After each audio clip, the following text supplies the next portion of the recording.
आज बच्चों हम लोग कर लेते हैं इंडेफिनेट प्रोनाउंस।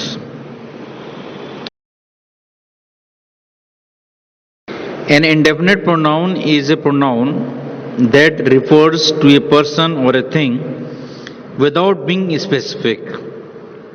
मतलब ये हुआ बच्चों कि बिना स्पेसिफिक हुए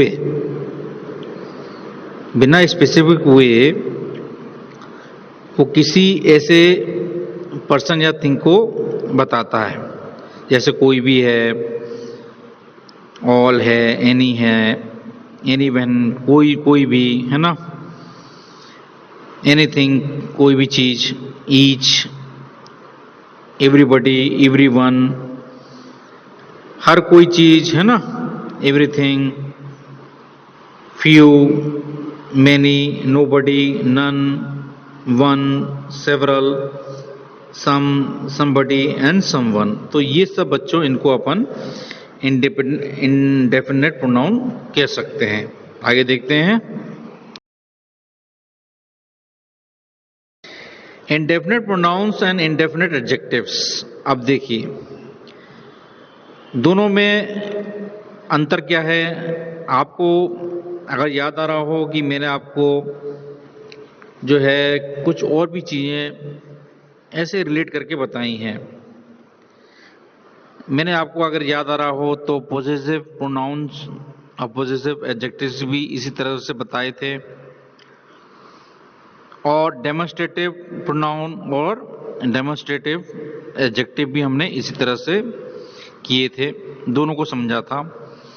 तो बच्चों आप एक बात ध्यान रखें कि अगर आपका प्रोनाउन क्लियर है तो आप एडजेक्टिव को भी समझने में आपको बहुत आसानी होगी, और अगर आपका प्रोनाउन क्लियर नहीं है तो आप हमेशा कंफ्यूज रहेंगे। तो यहां पर बच्चों हम इंडेफिनेट प्रोनाउन को तो समझेंगे, साथ में इंडेफिनेट एडजेक्टिव से कि किस तरह से भिन्न होते हैं ये भी हम समझेंगे। तो उससे क्या होता है, अच्छे से चीजें समझ में आती हैं। देखिए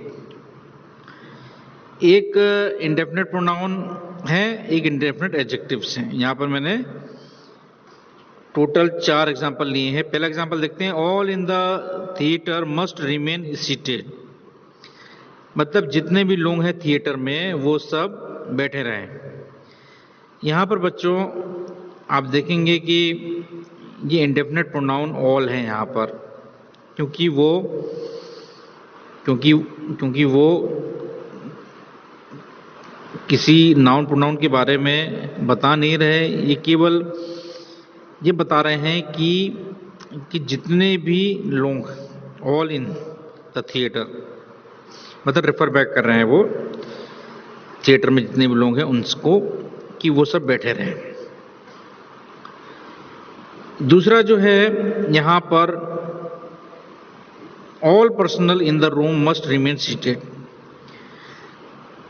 अब यहां पर जो है जो भी पर्सनल है रूम में वो बैठे रहें, वो जरूर बैठे रहें।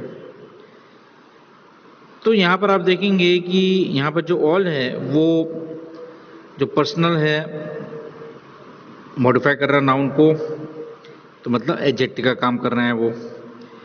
तो जब एक कोई भी शब्द किसी नाउन के बारे में बताती हैं, उसको मॉडिफाई करते हैं, तो वो एडजेक्टिव्स होते हैं। तो यहां पर ऑल ने पर्सनल को मॉडिफाई किया है, इसलिए यहां पर इंडेफिनेट एडजेक्टिव है। उसी प्रकार से please take some to PM, please take some to PM, किसी को ले जाओ पीएम के पास में। तो यहां पर जो है कोई पर्टिकुलर किसी की बात नहीं की है, इसलिए वो यहां पर जो सम है वो यहां पे इंडेफिनेट प्रोनाउन है। लेकिन अगर आप बोलते हैं कि please take some bouquet to PM, कि आप कुछ ले जाओ पीएम के पास में, तो वो इंडेफिनेट। आइए sir, no sir. Singular indefinite, देखिए यहां पर सिंगुलर इंडेफिनेट प्रोनाउंस बताए हैं, another, anybody, एनीवन, एनीथिंग, ये सब को उन्होंने क्या कहा है, सिंगुलर इंडेफिनेट प्रोनाउंस बोला है। और इसके आगे की स्लाइड में हम देखेंगे प्लूरल इंडेफिनेट प्रोनाउंस। तो बच्चों, सिंगुलर इंडेफिनेट प्रोनाउंस वो हैं जो हम लोग सिंगुलर का जब बोध हो वहां पर इस्तेमाल करते हैं। ठीक है, अनदर है, याद रखिए, अनदर, एनीबॉडी, एनीवन, एनीथिंग। आगे देखते हैं। प्लूरल इंडेफिनेट प्रोनाउंस वो होते हैं बच्चों जो हम लोग जब प्लूरल का बोध होता है हमारा वहां पर रखते हैं, जब कोई प्लूरल की चीज होती है उसको बताने के लिए। जैसे बोथ है, फ्यू है, कुछ, फ्यू मतलब कुछ, बोथ मतलब दोनों, फ्यूअर, मेनी बहुत, अदर्स, सेवरल, ये सब हमारे प्लूरल में आते हैं। आगे देखते हैं प्लूरल इंडेफिनेट, आपको समझ में आ गया होगा। आगे देखते हैं। अब बच्चों, हमारे कुछ ऐसे इंडेफिनेट प्रोनाउंस होते हैं विच कैन बी सिंगुलर और प्लूरल। अभी आपको मैंने कुछ ऐसे बताए जो सिंगुलर होते हैं, अनदर, एनीबॉडी, एनीवन, एनीथिंग। फिर मैंने बताए थे आपको plural indefinite, both, few, fewer, many, others. अब मैं आपको ऐसे बता रहा हूं इंडेफिनेट प्रोनाउंस जो कि सिंगुलर भी हो सकते हैं और प्लूरल भी हो सकते हैं। जैसे ऑल है, ऑल का प्रयोग हम लोग दोनों जगह करेंगे, सिंगुलर में भी और प्लूरल में भी कर सकते हैं। एनी है, मोर है, मोस्ट है, नन है, सम है और सच है।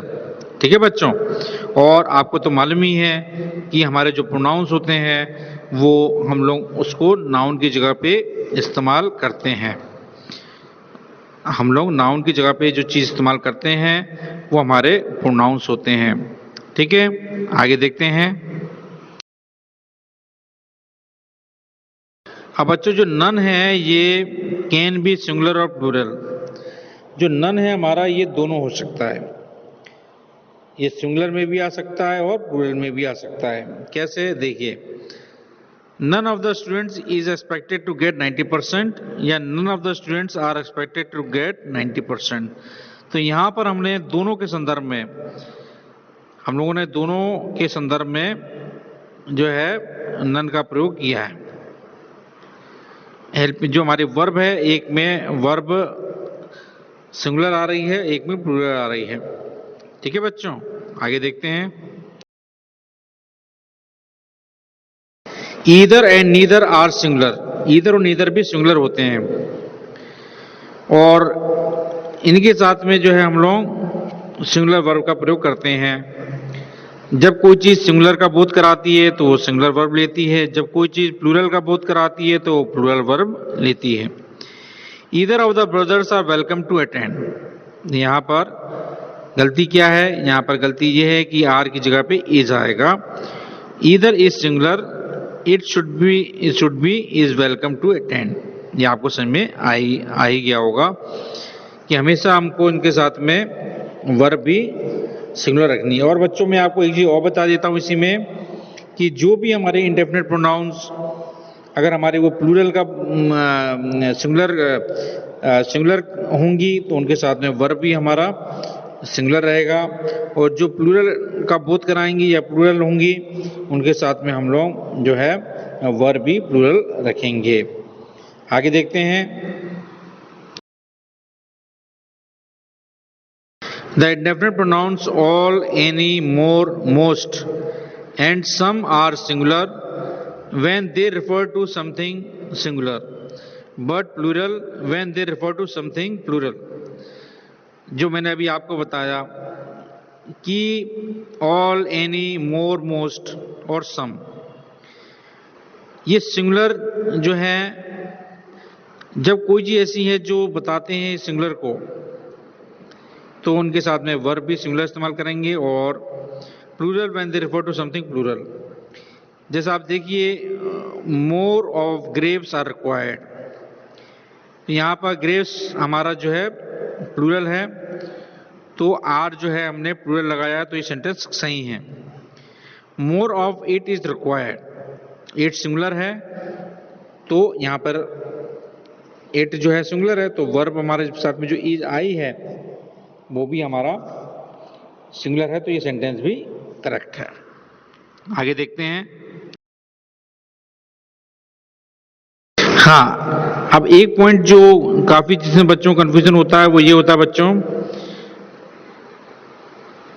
This point gets more complicated when the indefinite pronoun is used with a collective noun.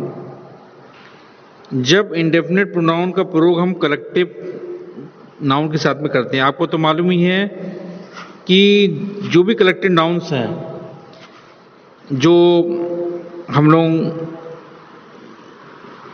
As a whole जब बात करते हैं, चाहे वो स्वाम हो, मधुमक्खियों के झुंड को बोलते हैं स्वाम, तो ये मतलब एज ए होल बात करते हैं, तो इनके साथ में जो वर्ब है वो भी हमको कौन सी इस्तेमाल होगी ये भी थोड़ा सा आपको ध्यान रखना है, ठीक है। अब देखिए यहाँ पर most of the group is living, ज़्यादातर ग्रुप लीव कर रहा है, तो यहाँ पर जो है आप देखें कि एज ए होल बात कर रहे हैं, तो उसके साथ में वर्ब भी हम लोगों ने सिंगल लगाई हुई है। Most of the group are, यहाँ पे देखिए most of the group is living और most of the group are waving their national flag.